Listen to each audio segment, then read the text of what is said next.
calorie-rich diet has contributed towards their healthy lives.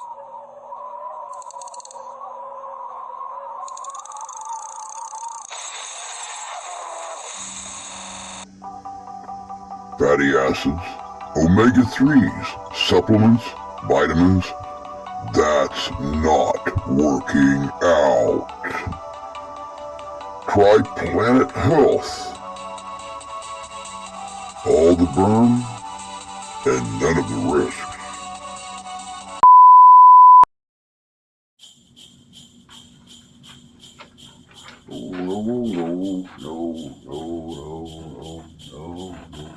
Hey guys and gals, it's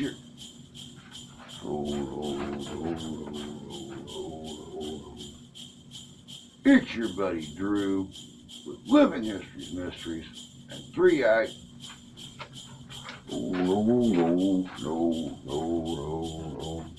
Three-Eyed Raven Production. As you can tell, things are really getting hectic up here at the North Pole.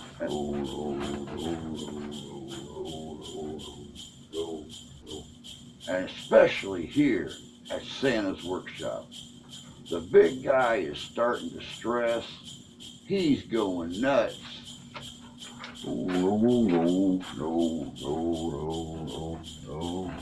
Going over his naughty and nice list. You know, while we're celebrating the season of giving, the Christmas season, I wanted to look at different traditions around the world. There's so many countries, so many different ethnic groups. It's really hard to choose just one or two.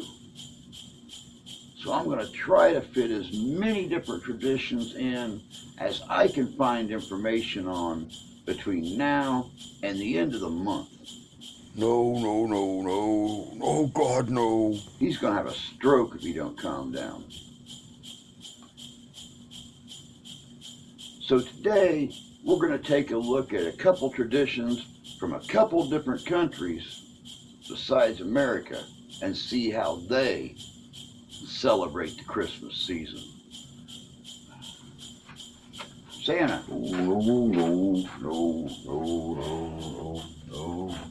Check this out.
Italians kick off the Christmas season and start decorating on the day of the Immaculate Conception, December 8th. In other countries, Thanksgiving and sometimes even Halloween signals the start of the Christmas season. In Italy, though, Christmas officially kicks off with the day of the Immaculate Conception of Mary on December 8th. This is when decorations go up, both on the streets and inside Italian homes. And when some Christmas markets start, decorations and huge Christmas trees can be found in main piazzas, like in front of the Colosseum or in Milan's Piazza Duomo.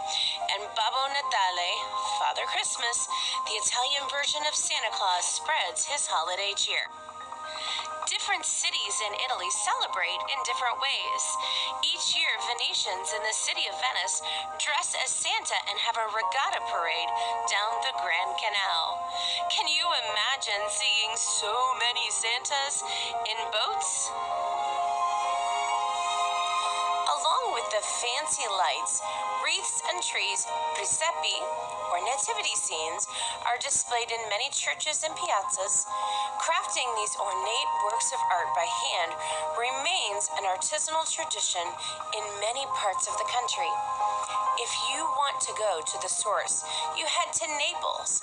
The southern Italian city is world famous for their handmade presepi. It still has whole streets with one workshop after another devoted to just making these beautiful nativity scenes. Starting on December the 8th, these wonderful Christmas markets pop up throughout the country. Here are a few of the Christmas markets that you might see. This one is in Murano.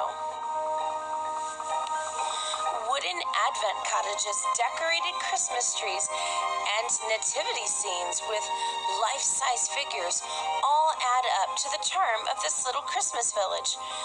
Wrap up and enjoy a horse-drawn carriage and visit from Father Christmas. This is the time of year where Italian families do their Christmas shopping as well as taste delicious sweets and treats of the season. What a cool way to kick off the holiday spirit at one of these Christmas markets. This Christmas market is in Piazza Santa Croce in Florence. At this Christmas market, there are over 50 wooden huts and stalls selling Italian and German delicacies, decorations, and handicrafts. They fill one of the most beautiful squares in the city, Santa Croce. Children can also enjoy a ride on a traditional carousel. Finally, let's take a look at the Christmas market in Milan. It is huge.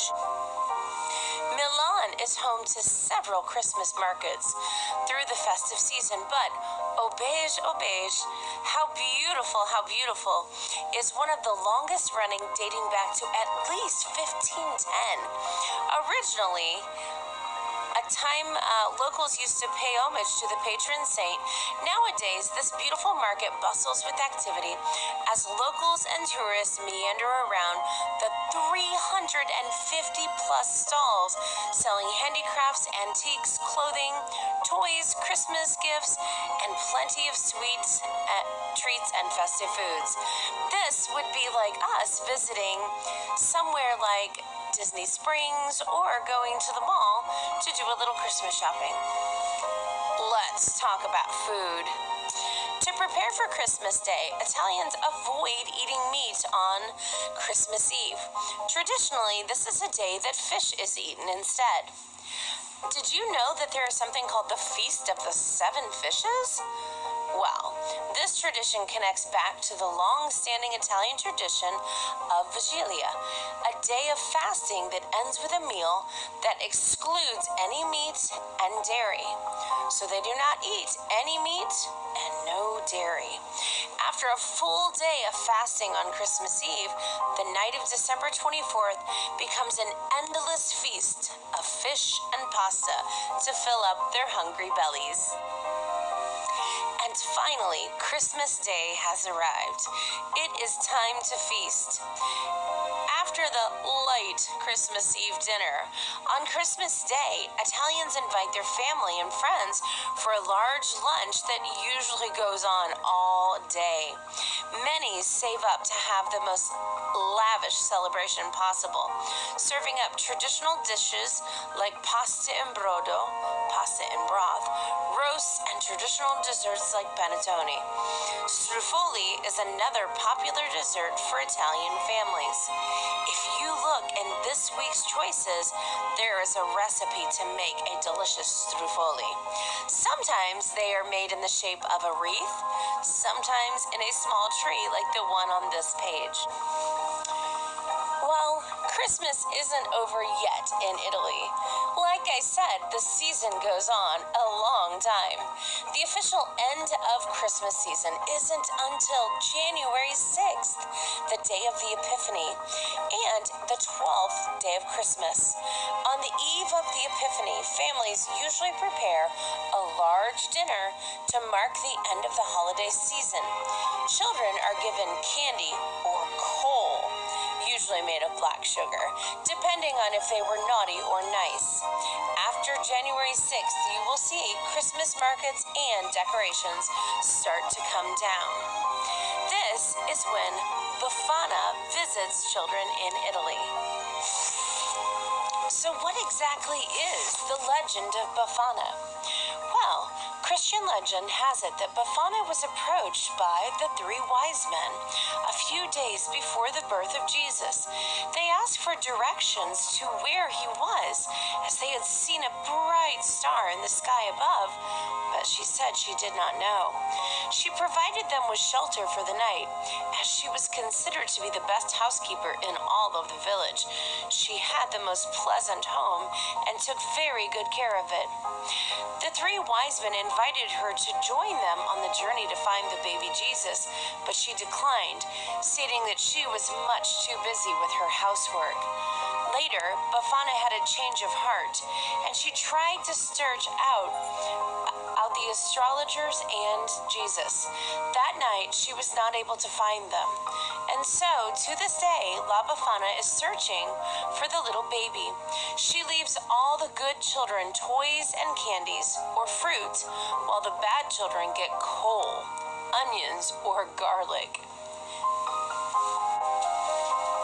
To celebrate in popular folklore, Befana visits the children on the eve of the Feast of Epiphany to fill their socks with candy and presents if they're good, or a lump of coal or dark candy if they're bad.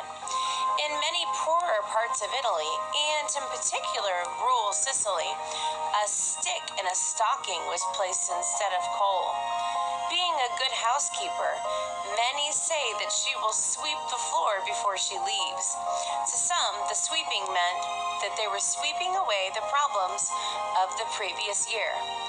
The child's family typically leaves out a small glass of wine and a plate with a little bit of food to give to Befana for her journey. What's up, guys? Patrick here, tour guide and your guide to Barcelona. So what's Christmas like here? Well, if you've ever been to Spain, as you know, with anything Spanish, traditions can change from region to region, so you might see some differences throughout the entire country. But the general idea is relatively the same. Living in Barcelona, I'll also tell you some special Catalan traditions you can find here during the Christmas season. Two big differences that I've noticed with the way Spain celebrates Christmas compared to the States is that it's a longer holiday season as a whole, and that the 6th is actually a bigger day for presents than the 25th, which if you stop to think about it, actually makes a little bit more sense. But just like in the States, December 1st really is that start of the holiday season where you start to see decorations going up all over the place, although the lights have already been put up and many places have already been turned on before December even starts. Yes, Black Friday has gotten a lot bigger within the last couple of years, but traditionally here in Spain, the big holiday shopping all starts on the December Puente weekend. Puente is Spanish for bridge, and a lot of times what we have here in Spain are called bridge holidays. In the States, growing up, we always had holidays on Mondays, so you don't miss out on too many of those work days or days for school or anything like that. But what you have here are bridge holidays that if it falls on a Tuesday, it falls on a Tuesday, and you just bridge over from Sunday to Tuesday, meaning that Monday is a day off as well. The same thing would happen on a Thursday. Thursday, you skip over Friday, and you get to the weekend. It's a 4-day weekend. Now here in Spain, this happens throughout the year, but the December Puente holiday is a lot of fun because we have both the 6th and the 8th as holidays. The 6th is celebrated as Spanish Constitution Day, and the 8th is celebrated as the Immaculate Conception celebration. Now, like I said before, it's traditionally the start of the Christmas shopping season, but it's also a great excuse to travel, get away, take advantage of those couple extra days off. This year, we didn't get too much of a change because the 6th fell on a Sunday, but what happens when those days fall on Tuesday and Thursday of the week? What do you do with Wednesday? After the big Puente weekend, the next big Christmas tradition here in Spain is on December 22nd, and it's El Gordo, the fat one. A huge Christmas lottery that everybody gets involved with. It's been going on for some like 200 years at this point, and this year the total prize possible winnings are 2.5 billion euros. This is a huge tradition that people spend hundreds, if not thousands, on every year trying to get a ticket. Each year you'll find long lines of people trying to get the right ticket, and there's a massive advertising campaign on TV with some actually really good commercials leading up to the 22nd. I personally will buy maybe one ticket each year, but keep in mind that each of those tickets runs for 20 euros a pop. Christmas Eve here is known as La Noche Buena, the good night, and it's a time for families to get together. There's also a special mass called the Misa de Gallo, which literally translates to the Mass of the Rooster, and it's held every 24th at midnight. Here in Catalonia on Christmas Eve, there's a special tradition, usually for families with younger children, that's called cagatillo. And it's a log with a face, a hat, and also a blanket on its back. Now this is a log that you bring in, and the children will feed the log throughout the month. Now after feeding the log throughout the month, the kids will come in on the 24th with a stick, and they'll sing a song that basically says, Cagatillo, cagatillo, poop me a present. If you don't poop me these good presents, I'll hit you with a stick. And when they hit the log with the stick, out of the log's butt, when you lift up the blanket, they'll have pooped out some presents for those kids. Usually the 24th are just those smaller presents. When I was growing up, we always did our big presents on Christmas Day. We would wake up and under the tree, we had our presents right there. Here in Spain, traditionally, it's always been reserved for January 6th. Like I said before, kind of makes a little bit more sense when the wise men actually gave the presents to Christ. That's when you get your presents. But here, some of that has been changing over the years. What happens more and more is now presents are being given on the 25th, especially if you have younger children, and that really gives them more of a chance to play with those toys before they have to go back to school. One of the big differences here in Spain is that school doesn't start again until after the 6th, so kids do have a longer time off, but if you give the presents out on the 25th, it gives them a little bit more time to play with all of that. One of the things that I've always thought was really funny was that when someone explained to me that they stopped giving gifts on the 6th and started giving them out on the 25th, just in case they needed to return any of those items. It's one of the big differences that I've always seen in Spain in terms of which day you give out those gifts, and some families even decide to split it up and divide those gifts into both days. Now, the other thing that I've noticed that's different is that it's traditional to have a Christmas lunch. I've always seen Christmas dinner, but here it's more traditional to have some sort of Christmas lunch with your family. Growing up in the States, I never celebrated Boxing Day. Realistically, we just had a day of rest, nothing special at all. Here in Catalonia, it's called San Esteve, and what you really do is you just have a bunch of leftovers. And one of the biggest traditions is making canelones, which is kind of like a little lasagna that is really, really good. Moving on to the 28th, we have another special day, and this one is called El Día de los Santos Inocentes, and it's basically a Spanish April Fool's. If you're looking at any Spanish media or anything that day, be careful with what you read because it is just all about jokes. All sorts of things will come out, especially on those Instagram feeds, whatever. We wrap up the year, obviously, with New Year's Eve and New Year's Day, and just like anywhere else, it is a huge celebration. Moving on to the next day, we get down to January 5th, which is the day before the Three Kings Day. January 5th is a big day because it marks the Cabalgata, which is a big parade that goes on basically in every single town where the Three Kings arrive. It's a lot of fun, huge parade where candy is just thrown out everywhere, and you have a lot of different floats that move on through, ending with the Three Kings arriving, giving out presents, and throwing out that candy. It's a really big event and obviously one that the kids get really excited for, so everybody in all the different towns in the bigger cities always comes out and checks it out. I myself have been involved in some of them. Getting inside of that float and throwing out the candy is actually a lot of fun, and you can just see it in everybody's eyes, kind of the excitement and just the celebration in it all, and especially with the kids knowing that the next day they're going to be getting presents. And the last day is January 6th, and you can see that from the beginning of December all the way to January 6th, this is a much longer celebration. There's a lot more specific days that are actually celebrated, but that's to be expected in Catholic countries like Spain. January 6th is the day of the kings known as Reyes. Now, obviously, like I said before, this is the big day for presents, and depending on the families, if you've already given out some presents on the 24th or 25th, you still always have something for the 6th. A lot of times, these are the bigger presents or the more important ones, where maybe you've gotten something a little bit smaller on the 24th or the 25th, but Reyes is the day that the wise men have come, they're bringing their gifts to Christ, and everybody here gets them as well. There's also a special tradition within the families to eat a roscón de reyes, which is a round cake with dried fruits and pine nuts on the top, and it's divided amongst each of the family members, and when you eat it, if you find a bean on the inside, you're the loser, you pay for the cake, but if you find the king on the inside, and there's a little figure of a king on the inside, you get to win and basically have luck for the year. I've won twice already, and I'm hoping that this year I can finish out my group of the 3 kings. After the 6th, it's back to school, it's back to work. You've got the close of that holiday season. You can see compared to back at home, it is a lot longer with a few different extra days, different traditions and everything. Remember that some of these traditions are specific to Barcelona, so I'm interested in seeing if some of you from other parts of Spain have some different traditions to share as well.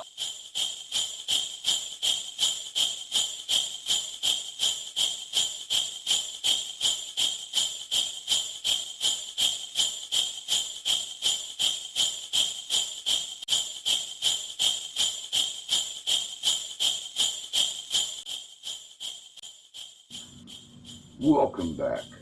It's like I said in the beginning, most of us that watch the channel are from America, but we have several folks from different countries all over the world that are also members of our family. And I think it's kind of nice to check out some of their traditions and how they celebrate the Christmas holiday. Andy's still at it. What are you supposed to do? You got to make sure that the gifts go to the right kids and the coal goes to the right kids. What? What?